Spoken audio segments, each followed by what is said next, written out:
વડોદરા મહાનગરપાલિકાની દબાણ શાખાની ટીમ દ્વારા મહાવીર હોલથી હાઈવે સુધીના ગેરકાયદેસર હંગામી દબાણો દૂર કરવામાં આવ્યા તેમજ 2 ટ્રક ભરીને સામાન જપ્ત કરવામાં આવ્યો। વડોદરા કોર્પોરેશનના ટાઉન પ્લાનિંગ વિભાગની સૂચના હેઠળ દબાણ શાખાએ આજે શહેરના અલગ અલગ 2 વિસ્તારમાં ટીપી માર્ગ પર ઊભા થયેલા દબાણો દૂર કર્યા હતા।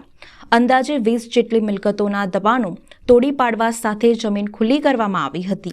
આ ઉપરાંત ગત સાંજે શહેરના પૂર્વ વિસ્તારમાં હંગામી દબાણો દૂર કરતા 2 ટ્રક ભરી સામાન જપ્ત કરવા સાથે 1.5 ડઝન જેટલા શેડ તોડી પાડવામાં આવ્યા હતા।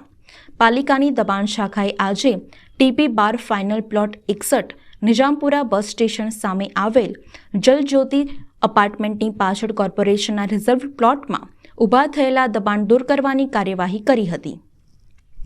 ટાઉન પ્લાનિંગ વિભાગની સૂચનાથી કોર્પોરેશનની દબાણ શાખાએ અહીંથી કમ્પાઉન્ડ વોલ સહિત 8 જેટલા ગેરકાયદેસર દબાણો દૂર કરી જગ્યા ખુલ્લી કરી હતી।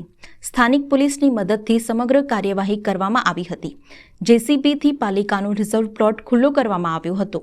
તેવી જ રીતે જૂના લક્ષ્મીપુરા પોલીસ સ્ટેશન પાછળ ટીપી 10 અંતર્ગત આવતા 18 મીટરના ટીપી રોડ પર ઊભા થયેલા દબાણો દૂર કરવાની કાર્યવાહી હાથ ધરવામાં આવી હતી।